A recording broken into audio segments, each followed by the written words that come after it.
Vijayawada వించిపేటలో NIA సోదాలు నిర్వహిస్తోంది. ఉగ్ర లింకుల నేపథ్యంలో తెల్లవారుజాము నుంచి సోదాలు చేస్తోంది. టెర్రర్ లింక్స్ కేసులో ఇటీవల విజయవాడకు చెందిన మహమ్మద్ దానిష్, సోహెల్ బేగ్, మహమ్మద్ రహమతుల్లా అరెస్ట్ అయ్యారు. ఈ కేసును దర్యాప్తు చేస్తున్న ఎన్ఐఏ అధికారులు మరోసారి విజయవాడలోని నిందితుల ఇళ్లలో తనిఖీలు చేస్తున్నారు. అరెస్ట్ అయిన ముగ్గురికి మరెవరితో అయినా సంబంధాలు ఉన్నాయా అన్న కోణంలో దర్యాప్తు చేస్తున్నారు. ఎన్ఐఏ దాడులపై మరిన్ని వివరాలు విజయవాడ నుంచి మా ప్రతినిధి అశోక్ అందిస్తారు. అశోక్, చెప్పండి, ఇంకేమన్నా క్లూస్ లభించాయా? వాళ్ళ ఇళ్లలో సోదాలు జరుగుతున్నట్టుగా తెలుస్తోంది. ఏమన్నా బయటకు చెప్పారా ఎన్ఐఏ అధికారులు?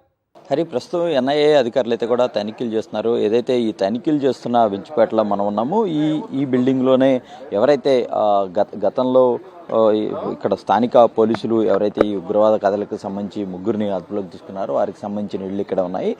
ప్రస్తుతం దీంట్లో తనిఖీలు అయితే కూడా కొనసాగుతున్నాయి.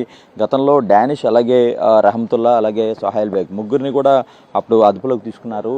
దానికి సంబంధించి కేసు మూలాలకు సంబంధించి మొత్తం దేశవ్యాప్తంగా 12 మందిని అరెస్ట్ చేసిన పరిస్థితి కనిపిస్తుంది. అయితే దీనికి సంబంధించి వారిని రిమాండ్ కూడా పంపించారు. ఒక 5 రోజుల పాటు కస్టడీకి కూడా తీసుకుని విచారించిన పరిస్థితి. అయితే ఇటీవల ఈ కేసును ఎన్ఐఏకు బదిలీ చేశారు. దీంతో ఈరోజు తెల్లవారుజాము నుంచి కూడా ఎన్ఐఏ అధికారులు ఇక్కడ తనిఖీలు చేస్తున్నారు. ఏదైతే సోషల్ మీడియా ద్వారా ఉగ్రవాద భావజాలాన్ని వ్యాప్తి చేశారనేది ప్రధానంగా ఆరోపణ. దాని మీద ఆ నేపథ్యంలోనే ఎన్ఐఏ అధికారులు తనిఖీలు చేస్తున్నారు. గతంలో ఏదైతే తనిఖీలు చేసిన సందర్భంలో స్వాధీనం చేసుకున్న ఎలక్ట్రానిక్ పరికరాలు కావచ్చు, లేదంటే ఫోన్స్ కానీ ల్యాప్టాప్లు వాటిని కూడా ఫోరెన్సిక్ పంపించిన పరిస్థితి. మరొక మారు ఈ తెల్లవారుజాము నుంచి కూడా ఇక్కడైతే కూడా తనిఖీలు కొనసాగిస్తున్న పరిస్థితి కనిపిస్తుంది. మరోవైపు ఎవరైతే ఇప్పుడు సోహెల్ కావచ్చు, లేదంటే రహమతుల్లా ఎవరైతే ఉన్నారో వారికి సంబంధించిన న్యాయవాదులు కూడా ఇక్కడ చేరుకున్న పరిస్థితి కూడా కనిపిస్తుంది. మనం వారితో కూడా మాట్లాడించే ప్రయత్నం అయితే చేద్దాము.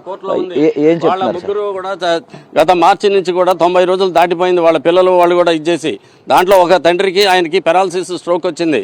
ఇంకో కుర్రాడు ఉన్నాడు, అతను డానిష్ ఇప్పుడు హాస్పిటల్లో తిరుగుతూ ఉన్నాడు. జైలు వాళ్ళు తీసుకొని వెళ్ళేసి అడ్మిట్ చేసి మళ్ళీ తీసుకొని వచ్చి అతను కళ్ళు తిరిగి పడిపోతే చేస్తున్నాడు పరిస్థితులు ఉన్నాయి. కాబట్టి ముస్లిం యువకుల్ని వాళ్ళని ఏం నేరం చేశారని చెప్పావు, నువ్వు కోర్టులో పెట్టావు, వాళ్ళని విచారిస్తున్నావు.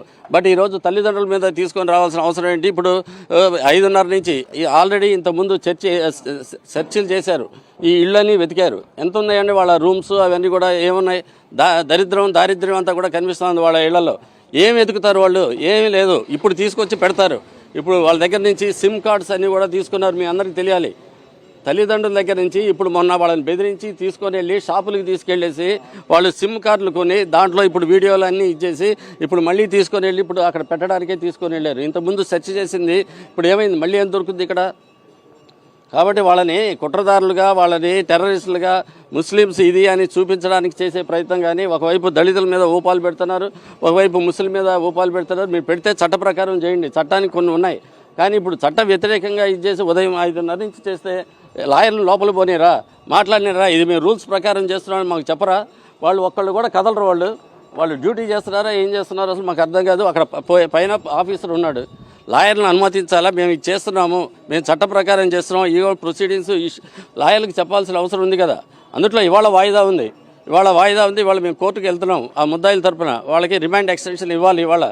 అటువంటి పరిస్థితుల్లో తీసుకొచ్చేసి ఇలాంటి చట్ట వ్యతిరేకం చేస్తే దాన్ని చట్ట వ్యతిరేక కార్యకలాపాలు అని చెప్పేసి వాళ్ళు పెట్టుకొని ఒక సంస్థ పెట్టుకొని ఈరోజు మళ్ళీ వాళ్ళు చట్ట వ్యతిరేకంగా చేస్తే దీన్ని ఎవరికి చెప్పుకోవాలి? ఇది లోకల్ పోలీసుల మీద నమ్మకం లేక నువ్వు తీసుకున్నావు. సెంట్రల్ గవర్నమెంట్, ఎన్ఐఏ వాళ్ళు తీసుకున్న తర్వాత ఇప్పుడు నువ్వు చట్ట ప్రకారం చేయమని చెప్తున్నావు.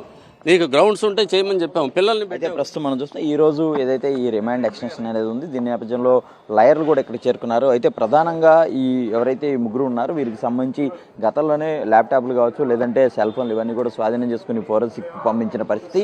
ఈ క్రమంలో ఈరోజు ఏదైతే ఈ కేసు ఎన్ఐఏకి బదిలీ అయిన తర్వాత ఎన్ఐఏ అధికారులు ఈ తెల్లవారుజాము నుంచి కూడా తనిఖీలు చేస్తున్నారు. ప్రధానంగా ఏదైతే ఉగ్రవాద సంస్థలకు సంబంధించిన భావజాలాలు ఏవైతే ఉంటాయో వాటిని సోషల్ మీడియా ద్వారా వ్యాప్తి చేశారన్నది ప్రధానమైన ఆరోపణ. ఈ నేపథ్యంలోనే వీరిని గతంలోనే అరెస్ట్ చేసిన పరిస్థితి కనిపిస్తుంది. అయితే దీనికి సంబంధించి మూలాలు వీరితో ఇంకా ఎవరెవరికి సంబంధాలు ఉన్నాయి, ఇటు హైదరాబాద్ కావచ్చు, లేదంటే రాష్ట్రంలో ఇతర ప్రాంతాల్లో ఏ ప్రాంతాల్లో ఎవరెవరితో సంబంధాలు ఉన్నాయి అనేది కూడా పూర్తిగా దర్యాప్తు అయితే కూడా చేస్తున్న పరిస్థితి కనిపిస్తుంది. దాదాపుగా ఇప్పటికీ 5 గంటల నుంచి కూడా ఎన్ఐఏ తనిఖీలు అయితే కూడా కొనసాగుతున్న పరిస్థితి ఇక్కడ కనిపిస్తుంది. All right Ashok. మరిన్ని అప్డేట్స్ కోసం ఛానల్ ను సబ్స్క్రైబ్ చేయండి. నోటిఫికేషన్స్ కోసం బెల్ ఐకాన్ పై క్లిక్ చేయండి.